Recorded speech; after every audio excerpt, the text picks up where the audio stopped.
Hi friends, welcome to Faris home food.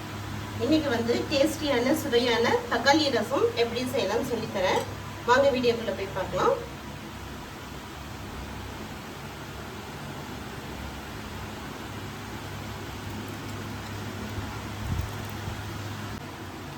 இப்போ நான் தக்காளி ரசத்துக்கு வந்து இந்த சைஸில் ஒரு பெரிய தக்காளியாக ஒரு 4 தக்காளி எடுத்து வச்சுருக்கேன்.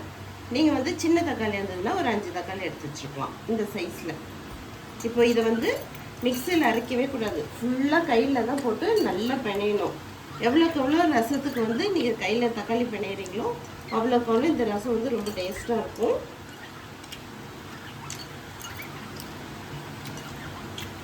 மிக்சியில் அரைச்சிங்கன்னா உங்களுக்கு வந்து சுமாராக தான் இருக்கும். கையில் நல்லா பசஞ்சு விட்டுக்கோங்க. நல்ல சாறு வந்து கையிலேயே நம்ம பிணையிறதுலேயே இந்த ரசம் வந்து அவ்வளோ நல்லாயிருக்கும். நல்லா பசஞ்சுக்கோங்க. பாருங்கள், நல்லா கூழ் மாதிரி ஆயிடுச்சு. தோல்லாம் நல்லா தனியாக பிரிஞ்சு இப்படி வந்துடணும். அந்த அளவுக்கு நல்லா பசஞ்சுக்கோங்க. இதுக்கு இந்த ரசத்துக்கு வந்து ரசப்பொடி அப்படிலாம் எதுவுமே தேவையில்லை. உங்கள் கை போதும் இது டேஸ்ட்டாக இருக்கிறதுக்கு. இந்த ரசத்துக்கு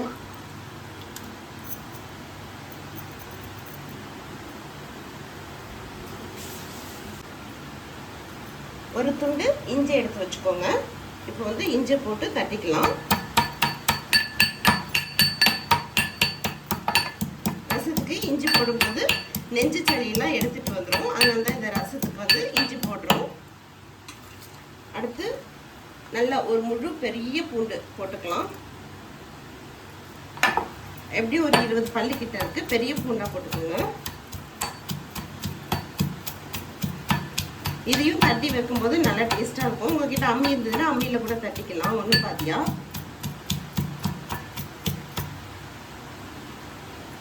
கொஞ்சம் கருவேப்பிலை, ஒரு பச்சை மிளகாய், கொஞ்சம் கொத்தமல்லி இப்போ காம்பாக போட்டுக்கோங்க. அதுக்கப்புறம் கொதிக்கும் போது நம்ம இலை போட்டுக்கலாம்.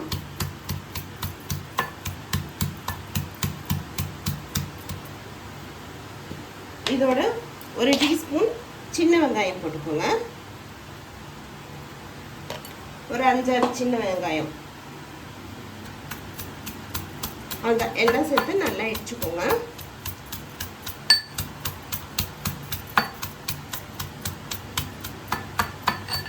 மிக்சியில் அடிச்சுட்டா 5 நிமிஷம் வேலை தான். ஆனாலும் இந்த ரசத்துக்கு வந்து இடித்து தட்டி வைக்கும் போது இதோட ரசத்தோட டேஸ்ட்டே வர மாதிரி இருக்கும். பாருங்க, இந்த அளவுக்கு நல்லா தட்டியாச்சு.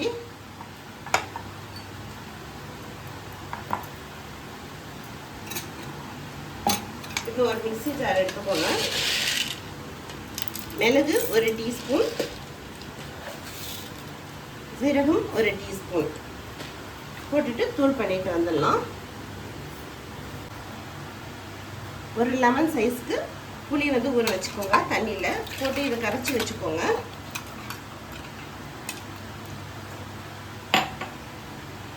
அடுத்து நம்ம தக்காளி பிசைஞ்சு வச்சுருக்கோம் இல்லையா, அதில் வந்து நம்ம இப்போ இடித்து வச்ச வெங்காயம், கருவேப்பிலை, கொத்தமல்லி எல்லாத்தையும் இதில் போட்டுக்கலாம். இஞ்சி பூண்டு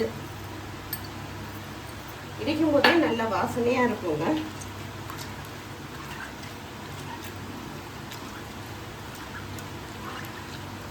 நல்லா கரைச்சிக்கோங்க.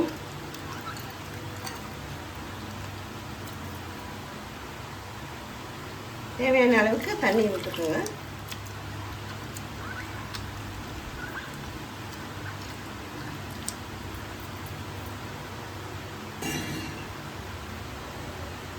தேவையான அளவுக்கு உப்பு போட்டுக்கலாம்.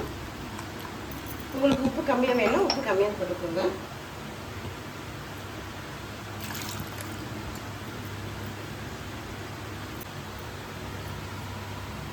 மிளகு சீரகம் தூள் பண்ணியாச்சு. தக்காளி வெங்காயம் எல்லாம் அரைச்சாச்சு. இப்போ புளியும் கரைச்சி வச்சாச்சு. ஒரு பேன் வச்சுக்கலாம். ஆயில் போட்டுக்கோங்க.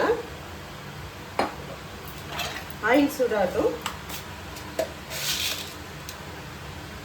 கொஞ்சம் 1/4 டீஸ்பூன் வெந்தயம், ஒரு 1/4 டீஸ்பூன் கடுகு, 1/4 டீஸ்பூன் ஜீரகம்,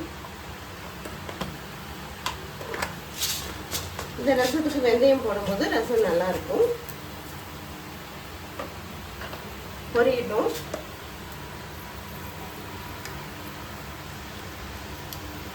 பொரிஞ்சதும் கொஞ்சம் கருவேப்பிலை, கொஞ்சம் சின்ன வெங்காயம், ஒரு பச்சை மிளகாய்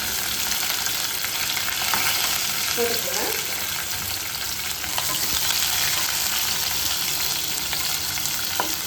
நல்லா வதக்கிக்கோங்க. வெங்காயம் ரொம்ப வதங்கணும் தேவையில்லை, வெறும் வெங்காயம் வாசனை போனால் மட்டும் போதும்.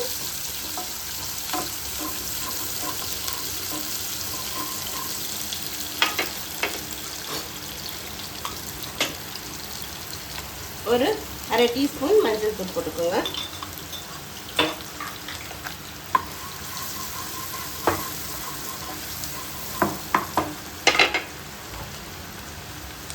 கொஞ்சம் பெருங்காயம் தூள் போட்டுக்கோங்க.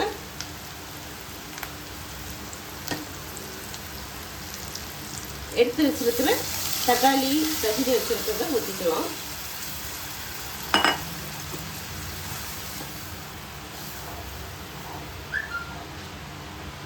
நல்லா கரைச்சிக்கோங்க.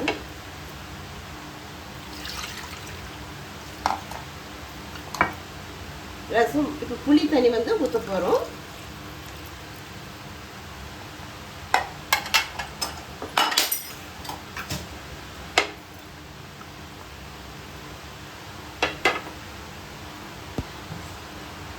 அவ்வளோதான், தக்காளியும் போட்டாச்சு, புளியும் கரைச்சி ஊற்றியாச்சு. இப்போ நம்ம வந்து எடுத்து வச்சிருக்கிற மிளகு சீரகம் தூள் பண்ணியிருக்கோம் இல்லையா, அதையும் இதில் போட்டுடலாம். உங்ககிட்ட வீட்டில் ஆல்ரெடி பெப்பர் மிளகு சீரகம் பவுடர் இருந்துச்சுன்னா போட்டுக்கோங்க. இல்லைன்னா இந்த மாதிரி ஃப்ரெஷ்ஷாக அரைச்சி போடும்போது ரசம் நல்லாவே இருக்கும். உப்பு செக் பண்ணிக்கோங்க. இந்த ரசம் வந்து கண்டிப்பாக ஒரு 5 மினிட்ஸ் ஆகுது கொதிக்கணும். நார்மலாக ரசம் வந்து கொதிக்க வைக்கக்கூடாதுன்னுவாங்க, ஆனால் இந்த ரசம் வந்து கண்டிப்பாக ஒரு 5 மினிட்ஸ் ஆகுது கொதிக்கணும். கொதிக்கும் போது தான் டேஸ்ட்டாக இருக்கும். இப்போ மூடி போட்டுக்கலாம். ஒரு 5 மினிட்ஸ் கழித்து பார்க்கலாம். 5 மினிட்ஸ் ஆயிடுச்சு. ரசம் நல்லா கொதிச்சிட்ருக்கு பாருங்கள். நல்லா வாசனையாக இருக்குது ரசம். இப்போது கொத்தமல்லி போட்டுக்கலாம்.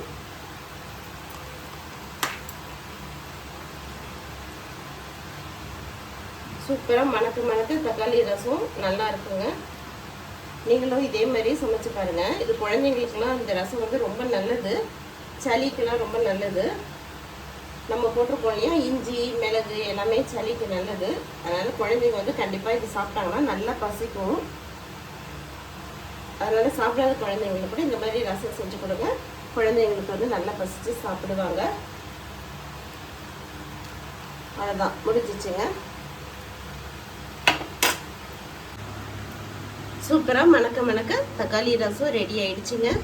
நீங்களும் இதே மாதிரி ரசம் செஞ்சு பாருங்கள்.